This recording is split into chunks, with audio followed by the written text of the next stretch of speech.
اے میرے ملت کے نوجوانوں، غور کرنے کا مقام یہ ہے، یہ ایسی جگہ ہے یہاں سے کچھ سیکھ کر کے جانا ہے، یہاں سے کچھ حاصل کر کے جانا ہے۔ ہم اللہ کے رسول کے چاہنے اور ماننے والے ہیں، ہم امت محمدیہ میں سے ہیں۔ ہمارا کام یہ نہیں کہ ہم شراب پیتے رہیں، ہمارا کام یہ نہیں کہ اپنے بچوں کو، میں نے سمرابہ پہ دیکھا چھوٹے چھوٹے بچے کو ہاتھ میں تاش کے پتے تھے، بچے کھیلتے کھیلتے نظر آ رہے تھے۔ یہ بچے کی کمی نہیں ہے، اس کے ماں باپ کی کمی ہے جو اپنے بچے کو اس چیز کی تاکید کر رہے ہیں۔ میں آپ کو ایک حدیث سناؤں گا، بنی اسرائیل قوم کا واقعہ ہے، بنی اسرائیل قوم کا واقعہ ہے۔ ایک شخص ہے، دیکھیے بہت ہی گنہگار ہے، بدکار ہے، سیاکار ہے، اتنا گنہگار ہے کہ اس کے گناہوں کا عالم یہ ہے کہ رات دن وہ نشہ میں دھت رہتا تھا، وہ عیاشی میں دھت رہتا تھا۔ اس کے بعد دیکھیے اس کے موت کا وقت قریب آیا، اس کے بیوی کے پیٹ میں ایک پلتا ہوا بچہ تھا۔ اس سے کہتا ہے، اے میری بیوی، اے میری شریک حیات، میں جب دنیا سے جانے والا ہوں، جب دنیا سے چلا جاؤں گا،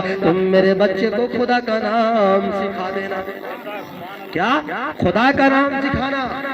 اس کے بعد دیکھیے وہ انسان دنیا سے کچھ رخصت کر جاتا ہے، وہ انتقال ہو جاتا ہے۔ ہونے کے بعد جب وہ بچہ پیدا ہوتا ہے، پیدا ہونے کے بعد جب وہ بچہ ہوش کو سنبھال لیتا ہے، ہوش سنبھالنے کے بعد جب وہ بچہ بڑا ہو جاتا ہے، اس کے بعد وہ بولنے لگتا ہے، وہ سمجھنے لگتا ہے۔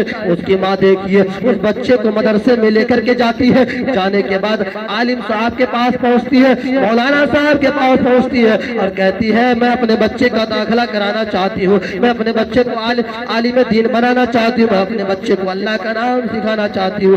اس کے بعد دیکھیے اس مدرسے میں داخلہ کر لیا جاتا ہے۔ جب اس بچے کو مولانا صاحب پڑھاتے ہیں، پڑھو بیٹا بسم اللہ الرحمن الرحیم، اتنا پڑھنا تھا۔ دیکھیے بچہ، چھوٹا سا بچہ ہے، بار بار بسم اللہ الرحمن الرحیم کی رٹا مارتا جا رہا ہے۔ اللہ فرما رہا ہے، اللہ فرماتا ہے، اے میرے فرشتوں، جاؤ جس کا بچہ مجھے بار بار رحمان رحیم کہہ رہا ہے، اس کے قبر میں عذاب کیسے دوں؟ یہ مجھے جلال کو گوارا نہیں، یہ مجھے گوارا نہیں۔ جاؤ اس کے باپ کی قبر سے عذاب کو اٹھا لیا جائے، جاؤ اس کے باپ کے قبر سے عذاب کو ہٹا دیا جائے۔ اب خود سوچے، تو انسان زندگی میں نیکی نہ کیا ہو، گناہوں پہ گناہ کیا ہو، پڑھنے کے بعد صرف اس کا بچہ اللہ کے نام کو لیا، صرف بسم اللہ پڑھا اور اللہ تعالیٰ نے اپنے نام کے صدقے میں اس کی گناہ معاف فرما دیا۔ تو ہم اللہ اس کے رسول کا ذکر سن رہے ہیں، اس کے محبوب کا ذکر سن رہے ہیں کہ ہم چیز پہ عمل کرنے کے تو اللہ میری گناہ کو نہیں معاف فرمائے گا، یقیناً معاف فرما دینے والا ہے، یقیناً معاف کرنے والا ہے۔ آپ اس چیز پہ عمل کر کے دیکھیں، آپ اس چیز پہ عمل پیرا ہو کر کے دیکھو۔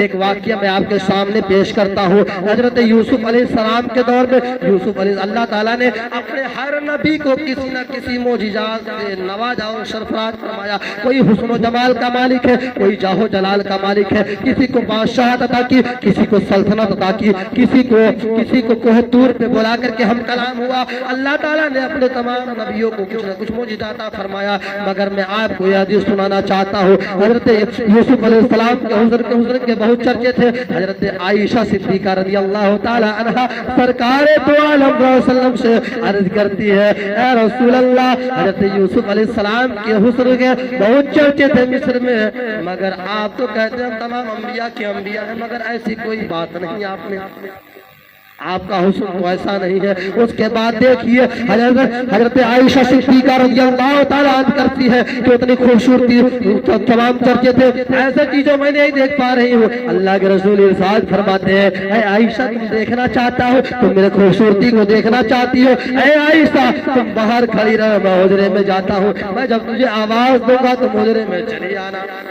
اتنا کہنا تھا، سرکار مدینہ حجرے میں تشریف لے جاتے ہیں، لے جانے کے بعد دیکھیے آواز لگاتے ہیں، اے عائشہ اندر آ جاؤ۔ عائشہ دروازہ کھولتی ہے، دروازہ کھولنا ہوتا ہے کہ روشنی کو برداشت نہ کرتی، عائشہ زمین پہ گر جاتی ہے، عائشہ زمین پہ گر جاتی ہے، اتنا چمک دمک کہ سورج بھی فیل ہو جائے، گر گئی عائشہ زمین پہ، پھر ہوش میں آتی ہے۔ آنے کے بعد دیکھیے اس کے بعد کہ یا رسول اللہ، ایک ایسی روشنی تھی، ایک ایسی اجالے تھی جس کی وجہ سے مجھے چکر آ گئے۔ اللہ کے رسول فرماتے ہیں، اے عائشہ تم جاننا چاہتی ہو میرے خوبصورتی کی راز، میں نے اپنے چہرے سے صرف ایک پردے کو ہٹایا تھا کہ تم برداشت نہیں کر پائے، اللہ نے میرے چہرے پہ 70,000 پردے ڈالے ہیں، اگر ہٹا دوں گا تو اس دنیا کا یہ سورج و چاند کا کیا ہوگا؟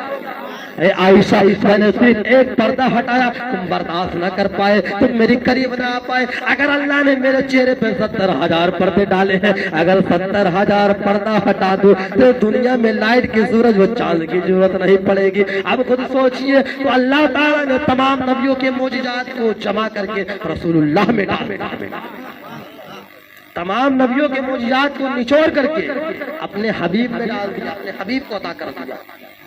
تو اللہ کے رسول نے اپنے زندگی میں سادگی کو پسند کیا، اللہ کے رسول نے اپنے زندگی میں ایسی زندگی سادگی کو پسند کیا جس سے ہماری امت میں آنے والے لوگ غریب بھی ہوں گے، امیر بھی ہوں گے، مسکین بھی ہوں گے، غربا بھی ہوں گے، ہر طرح کے لوگ ہوں گے۔ میں ایسی زندگی کو اختیار کروں تاکہ سب لوگ اپنی زندگی جی سکیں گے۔ اگر اللہ کے رسول اپنی زندگی کو امیری میں جیتے تو آج کیا حال ہوتا؟